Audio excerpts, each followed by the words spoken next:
Why not try something smart to chew on? The Lunchroom on RCI, Monday to Friday, 12:45 to 2 p.m. The Lunchroom. Informative, enlightening, provocative, engaging. The Lunchroom on RCI. Food for thought.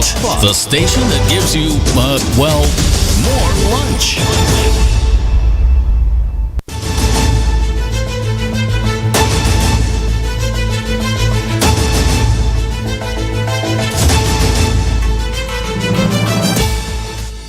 Good afternoon and welcome to the Lunchroom on Radio Caribbean International. It is Tuesday, the 6th of February, 2024, and this is program number 1136 of the Lunchroom. I'm your host, Calix George Jr. Now, in addition to 101.1 FM radio, you can also get us at our website. It is rcistlucia.com, rcistlucia.com, and you can also download all our previous shows on that platform. And as we're streaming live on Facebook, just search for the official page of Radio Caribbean International on Facebook. And of course, be sure to like and share that as well with your friends and family. If you want to call in to make a contribution, to tell us what's on your plate today, you can do just that in the lunchroom. And the number to do so is 452-3046. That's our main line number here, direct line. You can call again. It is 452-3046. You also have the option of using WhatsApp. It is 724-0008. You can message in or you can call in to that number. Again, 724-0008. Now, some birthday greetings going out today to Mr. Teddy Thibbles. Happy birthday to you, sir, and wishing you an absolutely fantastic birthday celebration. Hope you're fully enjoying your very special day. And as well, birthday greetings going out to Miss Sammy Henry. Happy birthday to you, and we're hoping that you're having a fantastic birthday celebration.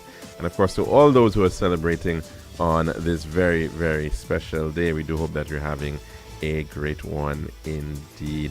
It is actually the birthday of the Honorable Robert Nesta Marley. Bob Marley would have been born on this day back in 1945. Bit of history for today. In the year 1778, first Treaty of Amity and Commerce and the Treaty of Alliance was signed in Paris between the United States and France. And that was first negotiated by the United States and the first established formal diplomatic treaty between those two countries. In the year 1819, on this day, Stamford Raffles founds Singapore as a British trading port. In 1840, on this day, the Treaty of Waitangi was signed between 40 Maori chiefs, in fact, later signed by 500 of those Maori chiefs, and representatives of the British Crown in Waitangi in New Zealand. And that treaty was designed to share sovereignty between the two groups. 1952, on this day, Queen Elizabeth II succeeds King George VI to the British throne, and she was proclaimed Queen of the United Kingdom and other Commonwealth realms, including Canada, Australia, New Zealand, and of course St. Lucia, on this day in 1952. 1989 on this day, Poland's communist government begins roundtable talks with the Solidarity Trade Union, and that was led by Lech Walesa, who eventually becomes the Polish president later on, in an attempt to ease growing social unrest in that Eastern European country. And in 2023, on this day, a powerful earthquake strikes Turkey and Syria. In fact, a series of earthquakes, first being 7.8 in magnitude, and then later on 7.5 in magnitude. And that caused a significant destruction, death toll of 59,000 in Turkey and 8,000 people dying in Syria. And that happened just last year. We now move on to our dish of the day.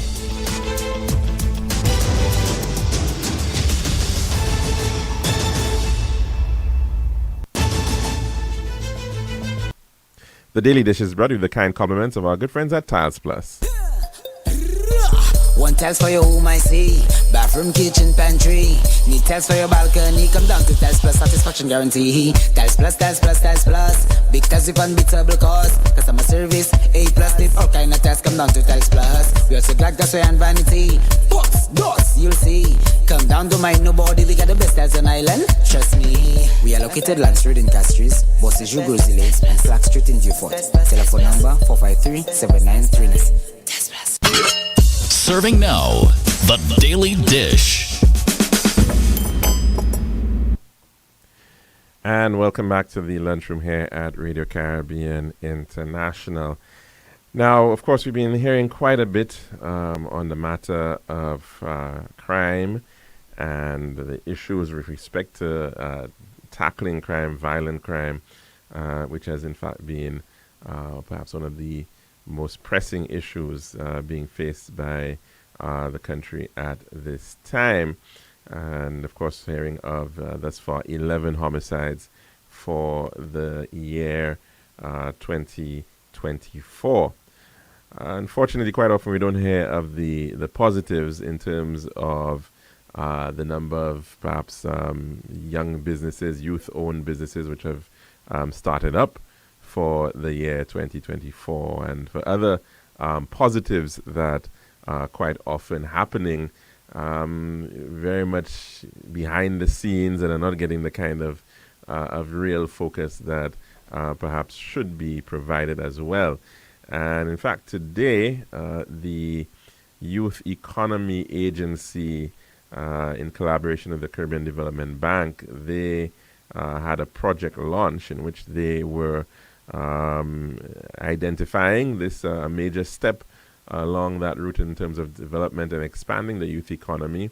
Thus far, it has largely been funded from local funds, and they have been able to source a $20 million line of financing from the Caribbean Development Bank to be able to support the work of the Youth Economy Agency.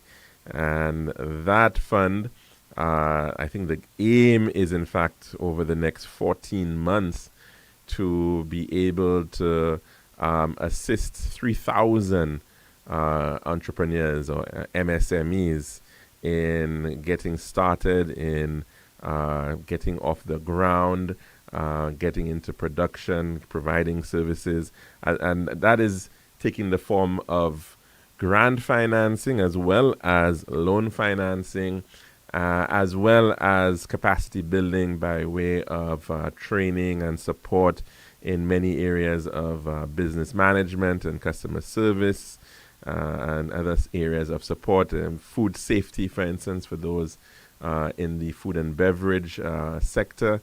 There are a number of interventions being planned by the Youth Economy Agency in this regard. And it's certainly very important so that there is, in fact, that opportunity, that possibility that a young person who may have gone through a very hard time, maybe because of a lack of support from family and in school and whatnot, and they're looking for they've got a good idea, they're looking for an opportunity to eke out a living for themselves, and they may very well want to be able to do just that by becoming an entrepreneur. And so it is certainly a very important investment to be able to provide that level of support to our young people.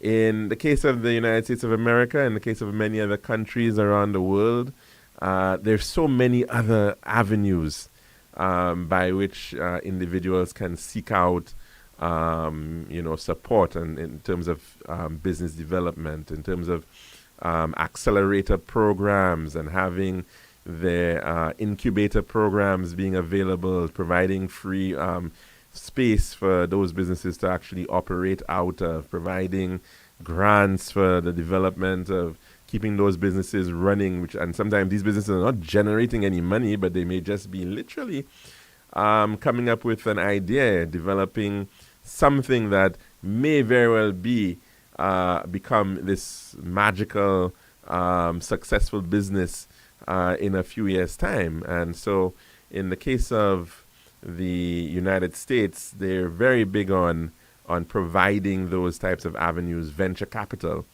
to be able to kickstart a number of these businesses. And it's a big risk. It is a big risk that these funds are actually taking, because they're looking and seeing and saying, hey, where are we going to find the next big idea? And invariably, it might be 1 in 1,000 or maybe 1 in 100.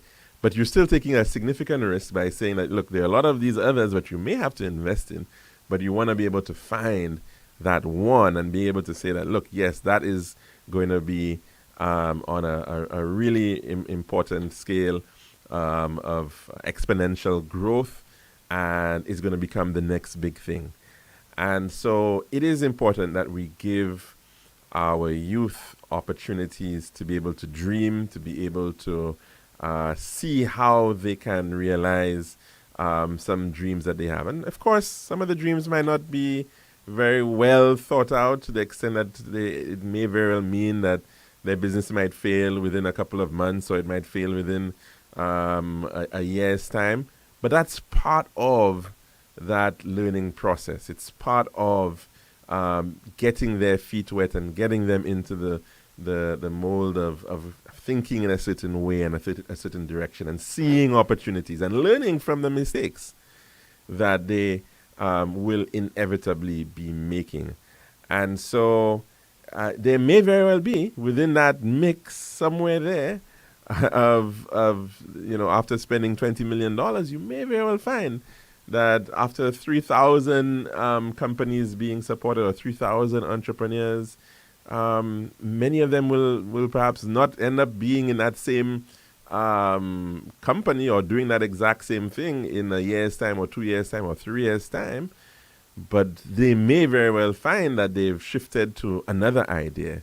And with the lessons that they've learned and the experiences that they've gained, they will certainly be a lot wiser in the entire process. So certainly, it's about creating meaningful experiences to give people a good start, and to give them that opportunity to learn and to see how they can do so and come up with things that may very well be transformational in the long run. So it is very important that we as a country develop this entrepreneurial spirit, and see how then it can lead to development of industry. And you look sometimes at places like Japan, and we think of the Japanese success story after World War II, and we think of some of these massive companies, whether in the sectors like the automotive sector, which Japan catapulted and became the leading country in the world involved in the production and manufacturing of automobiles. Of course, today, of the 80-something million vehicles that are produced in the world, they're actually facing quite a lot of competition from other countries right now, especially so China, and especially within the electric vehicle sector. But they were certainly at a point where, very many of the names that you would have heard, of course, whether it may be Nissan and Mitsubishi and Suzuki and so on, Honda, they were leaders there. And we knew about these big names in that regard. And of course, the same can be said in terms of the electronic sector and the gaming industry as well, with your Sonys and your Nintendos and whatnot.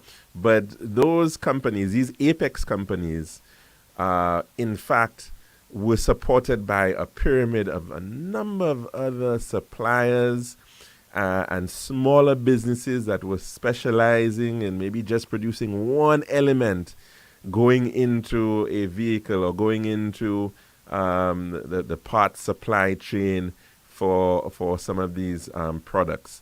And you would look at the Japanese society, and you'd find that quite a lot of it was dependent on your micro and small and medium enterprises, family-owned businesses in many instances as well, which in fact were the bedrock of a lot of these industries. So we definitely do need to encourage the growth of micro, small, and medium-sized enterprises.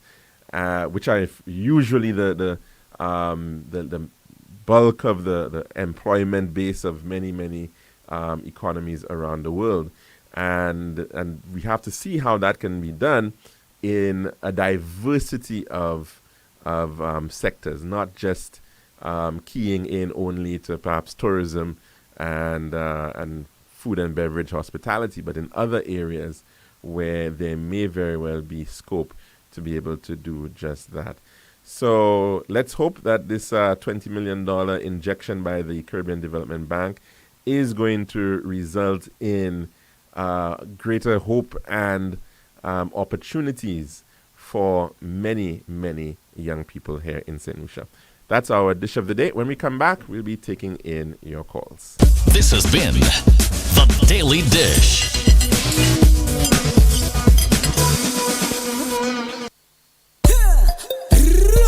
One tiles for your home, I see. Bathroom, kitchen, pantry. Need tiles for your balcony. Come down to Tiles Plus, satisfaction guarantee. Tiles Plus, Tiles Plus, Tiles Plus. Big tiles with unbeatable cost. Customer service, A+.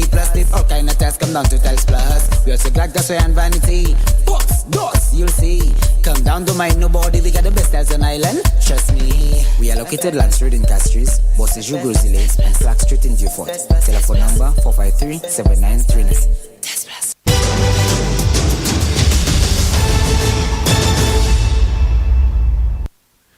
And welcome back to the lunchroom here at Radio Caribbean International. Of course, the number to call in to tell us what's on your plate today, it is 4523046. Again, 4523046.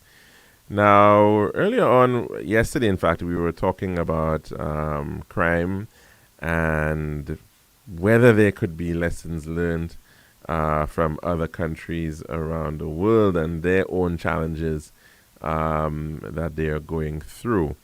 The Western Hemisphere, one can say, has certainly been the hemisphere of very elevated criminal activity. And we've seen how very often this activity has been portrayed in film and videos, and we've heard, of course, of, to some degree, I guess it's maybe not necessarily making it seen as in a positive light, but we certainly have seen movies that have come out, like The Godfather, of course, and we've seen movies like, picturing Al Capone and their times, in developing gangs in Chicago and what have you. And then, of course, in more recent years, we've seen other series and movies coming out doing similar things, looking at the life of drug cartels, and you name it. You go on Netflix right now, and you'll probably would see Queen of the South and Griselda and all of these types of shows which are portraying how these individuals ended up getting involved in criminal activity. And sometimes it seems that you're creating a level of acceptance in how these individuals are portrayed in some instances. But it's a major issue in the Latin America and the Caribbean.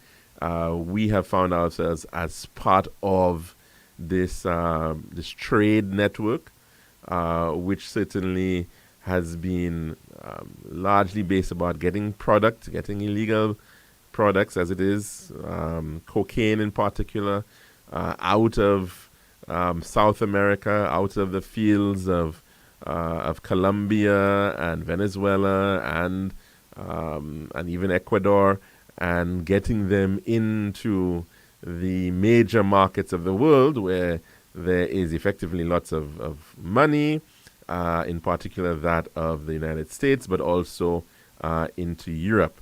And the unfortunate situation within all of that is that you've got, not just unfortunate, but beyond that, in terms of the impact of the drugs itself and what that has in terms of public health impacts, but also the attendant impacts of violent crime associated with a lot of these dealings. And one country that has found itself plagued with that is the Central American country of El Salvador. And it has been a very, very long-standing fight that this country has had for decades. And they've faced other issues as well in terms of civil wars and what have you. But the problem of drug trafficking and gangs and cartels has been a major one, similar to how it has been a significant problem in places like Colombia. Well, quite recently they had a change of government, and their current president, Mr. Bukele, is actually a gentleman who featured before as a business person and in fact was in media at one point in time. And he managed to come in on a basis of being able to shake up the country and its issues with dealing with drugs. Now, this has raised quite a lot of interest because, to begin with, even before that, El Salvador was one time known as having one of the highest murder rates in the world, with a significant loss of life, people being killed, usually by the thousands in the case of that country, of just about 6.5 million people. And so now there's been a significant clampdown on this matter of dealing with these gangs. But of course, with this clampdown and this what is going on, there have been a lot of accusations of issues of human rights abuse as well. And that has been a major issue that has been brought to the fore. So in as much as it has seen a 70% decrease in its homicide rate last year. In fact, it's gotten to the point where it's almost a record low now compared to any country in Latin America. I think it's about 2.4 homicides per 100,000. Just imagine that. We're right now somewhere in the 40s per 100,000. And you could see where they are at now as a result of a lot of this clampdown. But that has also meant that they've have seen a significant number of people being arrested as well, somewhere in the region of 75,000. That's the estimated number of people who've been arrested in this current crackdown. So we've got an interesting clip which we can share at this time, which may shed some light into some of the activities of the Bukele administration and what it has taken to get them to this point, even as, of course, he is one of many others who is also facing a general election, I believe, very, very soon. Let's take a listen. This is La Campanera. It used to be one of the most dangerous neighborhoods in the most dangerous city in one of the most dangerous countries in the world, El Salvador. El Salvador has been known as the murder capital of the world. Just to get an idea, in 2015, the murder rate in El Salvador was higher than any country on earth, and more than 20 times higher than the US.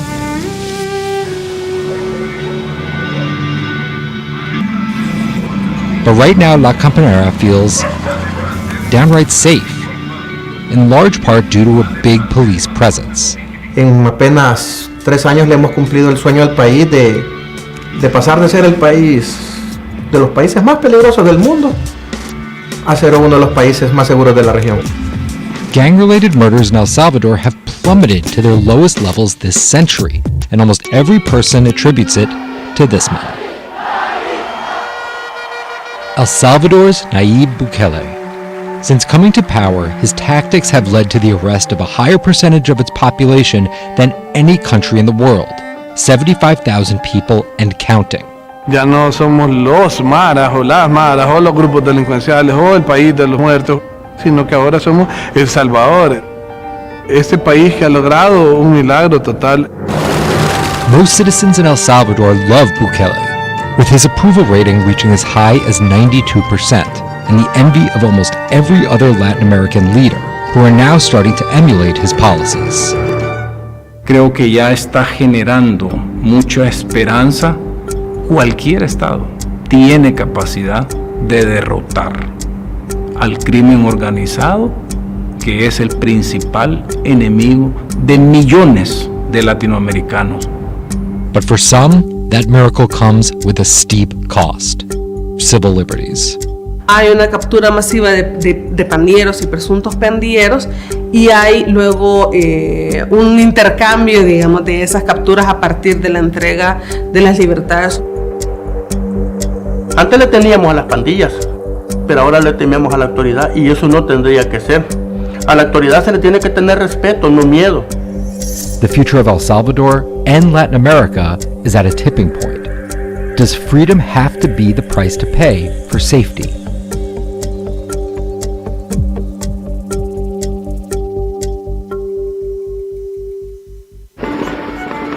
In 2019, 37-year-old Nayib Bukele won El Salvador's presidential election, ending a long stretch when only two parties were able to win power. Y sí, habrá momentos duros, habrá momentos difíciles, pero tomaremos esas decisiones con valentía. Nos toca ahora a todos tomar un poco de medicina amarga. President Bukele didn't represent the failures and corruption of previous administrations. Three of his predecessors from El Salvador's two main political parties had either been arrested or indicted. Nosotros somos pragmáticos. Solo hacemos dos distinciones: quién es buen ciudadano y quién es mal ciudadano. Y el buen ciudadano debe recibir la protección del Estado, y el mal ciudadano que enfrente las consecuencias de sus decisiones. Then, one weekend changed everything. El sábado se convirtió en el día más violento de la historia de El Salvador. Y en marzo del año pasado tuvimos algo que nunca habíamos vivido. Between March 24th and 27th, 2022, 87 people were murdered in El Salvador, allegedly by gangs. Querían demostrarle al presidente Nayib Bukele que ellos tenían el control. Nosotros decidimos que ya había llegado, que ya no podíamos seguir más.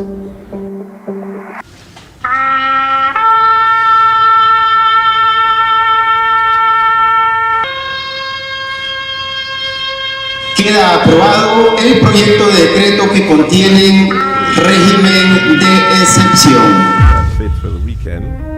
Con ese fin de semana fatídico del 25-26 es que el presidente Nayib Bukele, reunidos con su gabinete de seguridad el 26, se toma la decisión más difícil.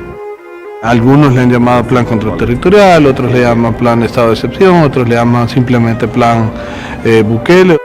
Plan Bukele was a 30-day state of emergency, but since then, it's been extended 22 times and counting. It suspended a wide range of constitutional rights, from freedom of association and assembly, to privacy and communications, to being informed of the reason for arrests. Y te lo digo yo como jefe de fracción, que estoy seguro que vamos a tener los votos de todos mis compañeros el tiempo que sea necesario y todas las veces que el presidente Nayib Bukele lo solicite. A la fecha creo que el dato oficial es alrededor de 70,000 detenidos. Tuvimos que construir la cárcel más grande de América Latina.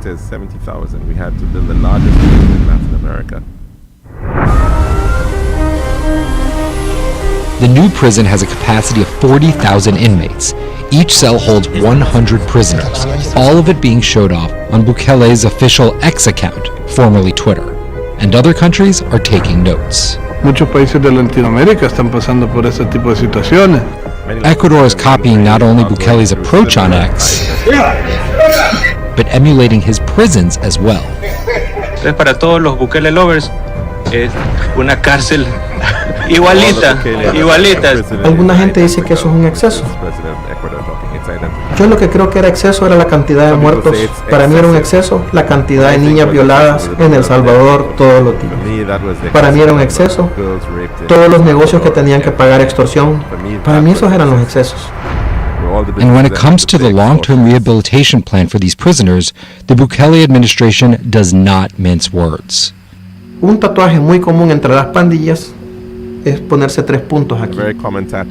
Uno es la cárcel, otro es el hospital y la última es la muerte. No se tatúan 4. No se tatúan la rehabilitación. Others in El Salvador are not only critics of Bukele's harsh tactics, but victims. Ella es mi hija, Carla Michelle Mejía, está detenida desde hace 19 meses a causa del régimen. Y es allí donde me toca que luchar para demostrar la inocencia de mi hija. Lo que les digo es que siempre el régimen ha servido para que la gente se aproveche de la gente más vulnerable. Mejia's daughter was arrested by the state for allegedly belonging to a gang. He's been fighting to get her out since, but it's taken him months to even find her in the prison system. Mejia has not seen or spoken to his daughter since the arrest. Usted va a los juzgados, no pueden darle información si no va su abogado. Va a la Procuraduría de Derechos Humanos, no es competencia de la Procuraduría dar esa información. Entonces, ¿a dónde vamos a acudir? A que nos den una información. A veces decimos, ¿estará vivo o estará muerto? Al tiempo que lleva el régimen, de tantos fallecidos que han habido, no se han pronunciado, pero ni por tan solo un fallecido del régimen. Mejia's story isn't unique in El Salvador, and that's how nonprofits like Morvir were born. Human rights groups like Morvir and Cristasal have reported 215 deaths and thousands of abuses related to the crackdown. Otro caso bien complicado es cuando llega el cadáver y militarizan el lugar de la vela. Entonces allí hay algo que esconder. No quieren que se sepan qué es lo que pasó. No han sido muertes, han sido asesinatos dentro de las cárceles, o sea, asesinatos del Estado. Y estamos muy claros de toda la batería que se viene ahora en tiempo de elecciones con el tema de encarcelamiento injusto, que muertes en los penales, sin fuente oficial, sino que de las mismas ONGs. ¿Y cuáles son entonces los números oficiales de muertes en los penales? Mira, es que no lo puedes decir de esa manera. En todas las cárceles alrededor del mundo se mueren prisioneros por temas de enfermedad, por temas de... Hay un sinfín, ¿ya? Que es lo que tenemos que evitar, que una o alguna de esa muerte sea por manos de servidores públicos. No te puedo dar un número. Darte un número sería alimentar a estos pordioseros de la sangre de muchos ciudadanos del planeta. Pero también dar un número daría transparencia. No, eso no es transparencia. Eso es alimentar a estos mendigos. Por eso nace Movir, para apoyar a la gente más desprotegida. Porque los familiares de las víctimas detenidas no hallaban una solución ni una luz que las iluminara a dónde ir. Estamos defendiendo vamos a defender toda aquella persona que también sepamos y demostremos de que son inocentes. Ahora, como Crisosal, sí hemos recibido hasta 3.600 personas que han sido vulneradas en sus derechos. Cristasal released a report in 2022 in which it denounced that inmates in El Salvador had died from torture, beatings, strangulation, or lack of medical attention during the state of exception. El hacinamiento de los centros penitenciarios, aunado con la falta de condiciones mínimas de higiene, alimentación, acceso a medicamento, todas estas condiciones hacen que los centros penitenciarios básicamente se conviertan en unos centros de tortura sistemática de personas capturadas. Many NGOs claim that El Salvadorans live in just as much fear today as they did before the state of emergency. En cualquier momento puede venir una persona, sobre todo agentes de seguridad del Estado, particularmente policías, a poder realizar alguna detención sobre la base de nada más su voluntad o las llamadas anónimas. La seguridad no debería de ser una moneda de cambio a cambio de las libertades constitucionales de las y los salvadoreños.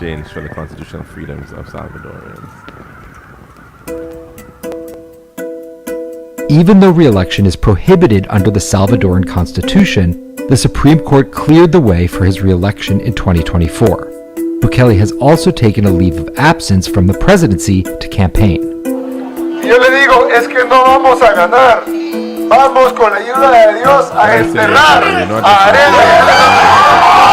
What's at stake in Bukele's second term is whether safety is sustainable in El Salvador and whether it can one day exist without the state of exception. Naturalmente, en materia de seguridad pública, tú no puedes celebrar ni quedarte de brazos cruzados por haber logrado algo que a la luz de todos era imposible. Ahorita que hemos resuelto el tema de la violencia, nuestra meta es resolver toda la infraestructura económica de El Salvador y convertirlo en un centro vital de la región. Nuestra gran apuesta es convertir a El Salvador en el Singapur de Centroamérica. For others, the economy is secondary on their mind, as they fear the country falling further and further into the hands of an increasingly authoritarian leader. Can Bukele's popularity last if he holds on to power for much longer? Nuestro mayor temor es que el régimen de excepción sea utilizado con mayor frecuencia como un arma para poder acallar a las personas. Es muy preocupante. Que la dictadura empiece a ser más sexy, ¿no? La dictadura empieza a ser más cool y sea la justificación para poder solucionar un problema.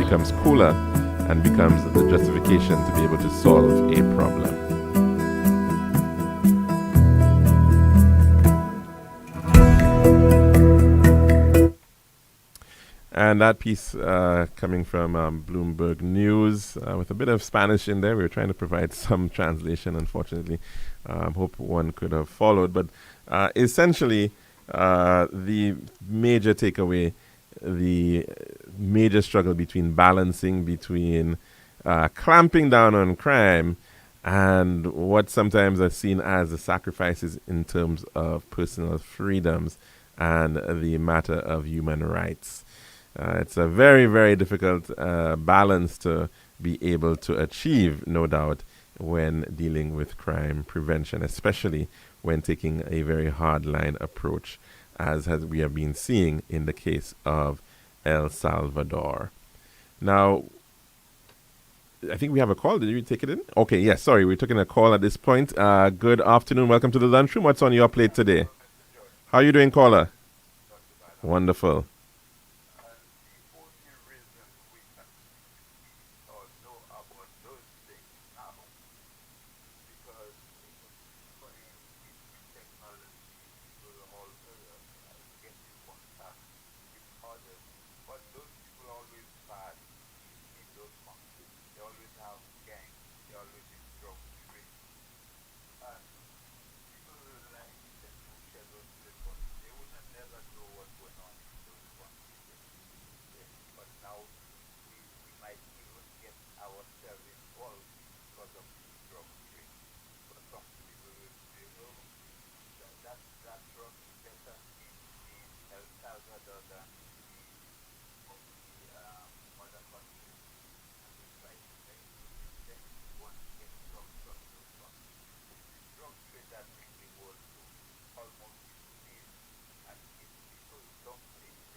Mm-hmm. Yeah, and once you're part of that system, you get the good and the bad. So, for instance, in the case of St. Lucia, as a tourism country, We've gotten investments. We have an international airport. We have a marina. We have connections, direct flights with Europe and North America. And within that context, the more connections you have, the more opportunities to do good business. But unfortunately, the bad elements are also using those very same connections to be able to do their business as well. So it really does mean that you have to be more advanced than them in being able to do the interception and to be able to make those things more difficult.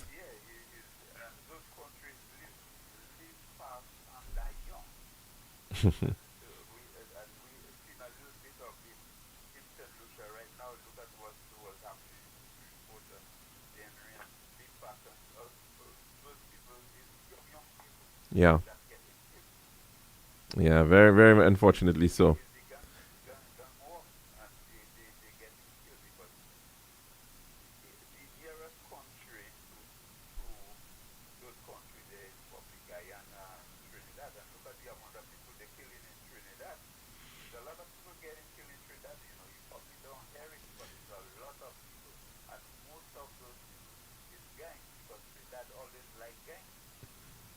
Yeah, and they definitely have a major influence on us in terms of what we're seeing, panning out here in terms of our issues as well. Even from the music that we're seeing, the influence of coming out of Trinidad too, the music is influencing the gangs. We've seen that for quite some time in terms of the case of Jamaica.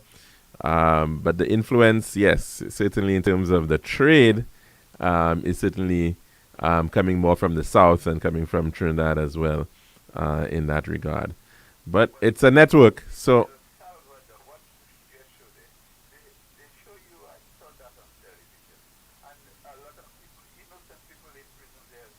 Well, that's the issue.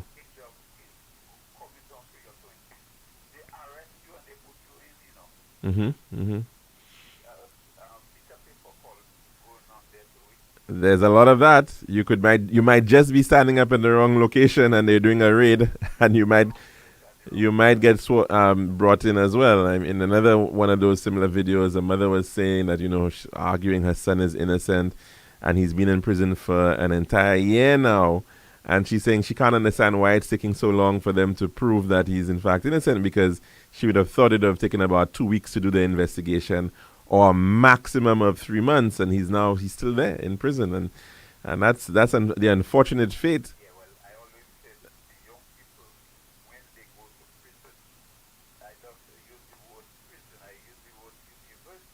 The University of Crime. Yeah.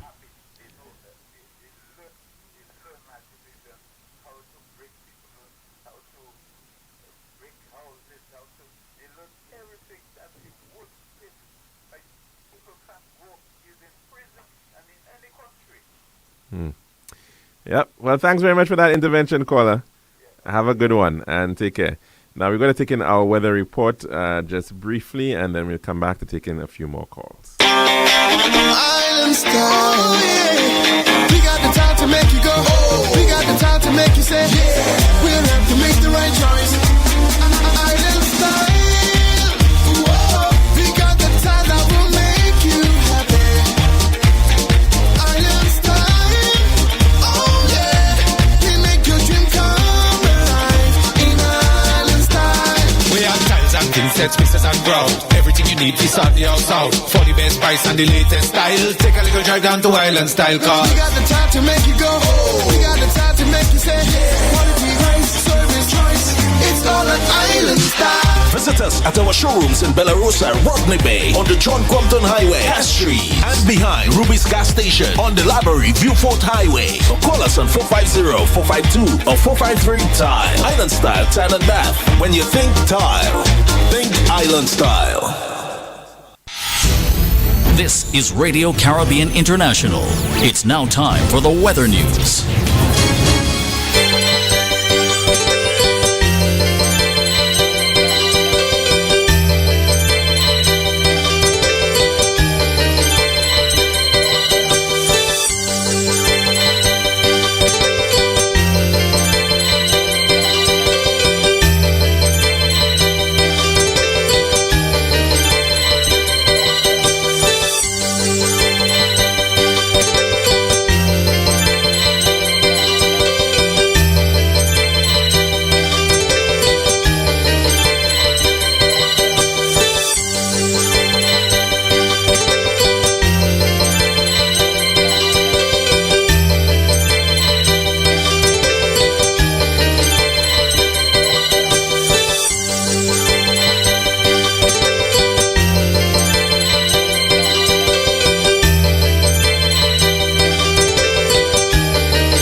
RCI National of Coastal 1.1.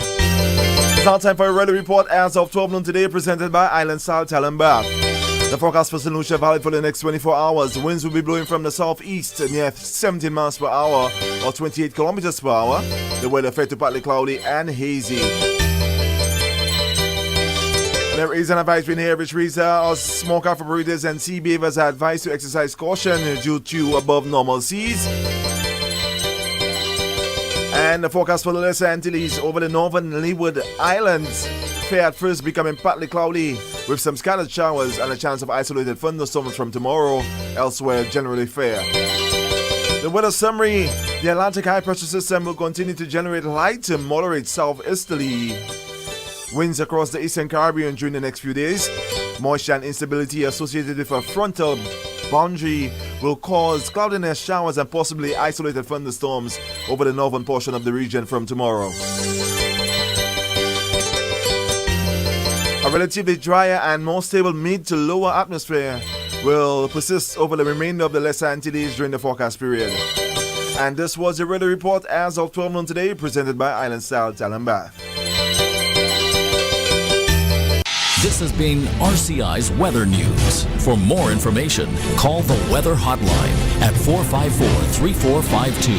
RCI 101 number 1. Island style, yeah. We got the time to make you go. We got the time to make you say, yeah. We'll have to make the right choice. Island style, whoa. We got the time that will make you happy. Island style, oh yeah. We make your dream come alive in Island style. We have tiles and thin sets, mixes and ground. Everything you need to sort the house out. For the best price and the latest style, take a little drive down to Island Style Car. We got the time to make you go. We got the time to make you say, quality, price, service, choice. It's all an Island Style. Visit us at our showrooms in Bellarosa, Rodney Bay, on the John Crompton Highway, Castry, and behind Ruby's Gas Station on the Library Viewfort Highway. Or call us on 450-452 or 453-TILE. Island Style Tile and Bath. When you think tile, think Island Style.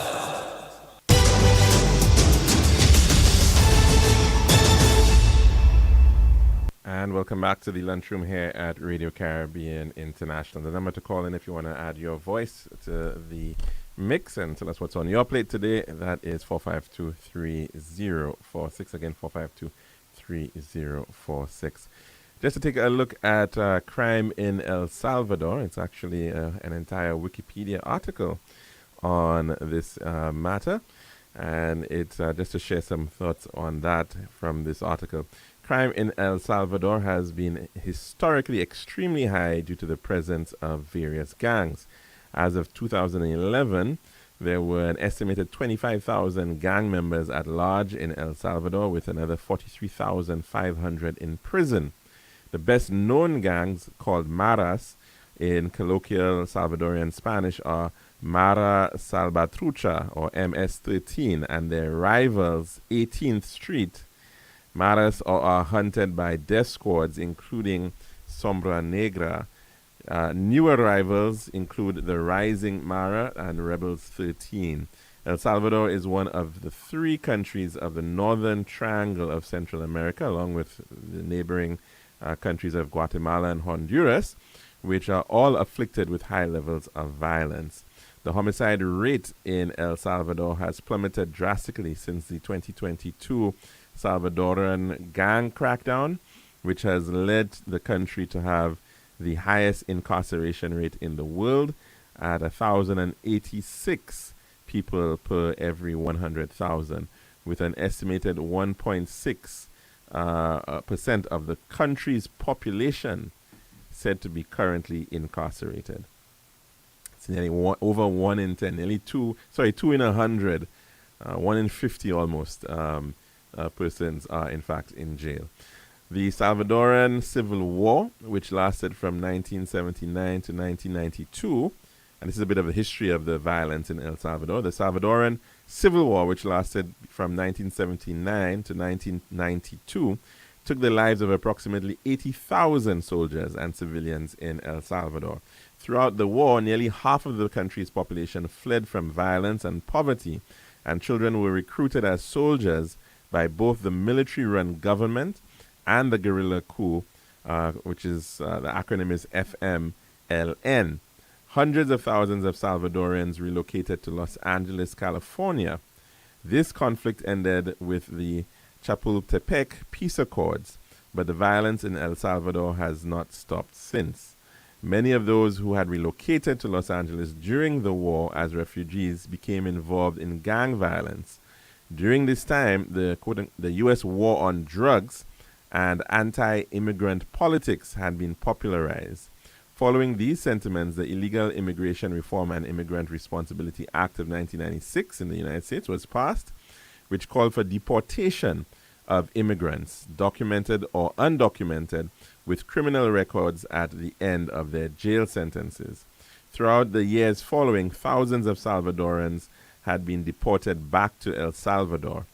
Gangs that had originated in Los Angeles, namely the Mara Salvatrucha and Barrio 18, were spread transnationally through this process. In 2012, El Salvador saw a 41% drop in crime compared to 2011 figures due to what the Salvadoran government called a gang truce. In early 2012, there were an average of 16 killings per day, but in late March, that number dropped to fewer than 5 per day. And on April 14, 2012, for the first time in over 3 years, there were no killings in the country. Overall, there were 411 killings in the month of January 2012, but in March, the number dropped again. So just giving you some of the figures.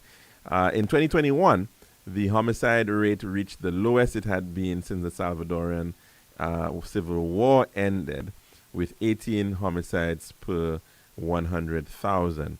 In recent years, the homicide rate in El Salvador has plummeted drastically amid the 2022 Salvadoran gang crackdown. And just to give you a sense of some of the spread of the numbers, in 2015, there were 106 murders per 100,000 in the population.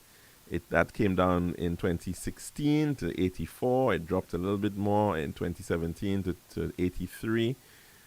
In 2018, it came down some more to 53. Now, all these figures, as you were hearing, 53 per 100,000. Thankfully, we're nowhere near that level yet, although we're not too far off if we're in the 40s per 100,000. So, but their numbers, in fact, in 2019 came down to 38, which is actually lower than the current rate here in St. Lucia. In 2020, it came down to 21. And last year, as we mentioned earlier on, it was as low as 2.4 homicides per 100,000. That's a significant drop, with just 154 homicides in 2023. So when you think about it, we had about half of the number of homicides that they saw last year. So the gangs, as I mentioned, Mara 18 and MS 13 are the largest and most notorious in El Salvador. Mara 18 is also known as the 18th Street, and MS 13 as Mara Salvatrucha, which we mentioned earlier on. 18th Street was formed in the 1960s by Mexican-American youth in the Rampart neighborhood of Los Angeles, California. The 18th Street gang originated in Los Angeles, has proliferated in San Salvador. And that is just to give you some sense of the different actions that we've been seeing in that country with respect to gang violence. And of course, of late, as we mentioned, the actions by the government right now under President Nayib Bukele, in fact, bringing down the current rate to become one of the lowest in Latin America. So that is certainly quite an astounding turnaround in terms of gang violence. It does show that there are possibilities, there are ways of tackling violent crime. The question is What are the specific strategies? Will there be, and is there in fact popular support to be able to tackle these matters? Because of course, this is another major issue that you have sometimes that pushback, and there has to be unified support in terms of dealing with the matter of crime. And so we just wanted to raise this in the case of El Salvador as one of the quote-unquote success stories thus far. Is it going to last? Is it going to be sustained? Obviously, we can't say as yet. But what we can say is that they've been seeing clearly a significant, they've been going down over the years, and they've gone to a point where it is extremely low, perhaps one of the lowest, not just in Latin America, but one of the lowest rates right now in the world. The question is, can you in fact keep that number of people incarcerated? How long are you going to be able to keep them incarcerated? Under what terms? And in fact, what happens then when those individuals have to now head back into society? So sometimes you can see that there may be very quick gains, but as to whether those gains can be sustained, that's another major issue at play. And so sometimes the situation is solved for a while, but you're not actually coming up with a long-term solution. Now, some of the issues being raised with respect to the prisons, that the space is insufficient. They've been pointing out that some of the conditions seem to be very inhumane, in which they're being, the prisoners are being housed. And there does not seem as such to be a significant focus on rehabilitation thus far. Maybe it's going to come. Maybe it's going to be part of the grander plan.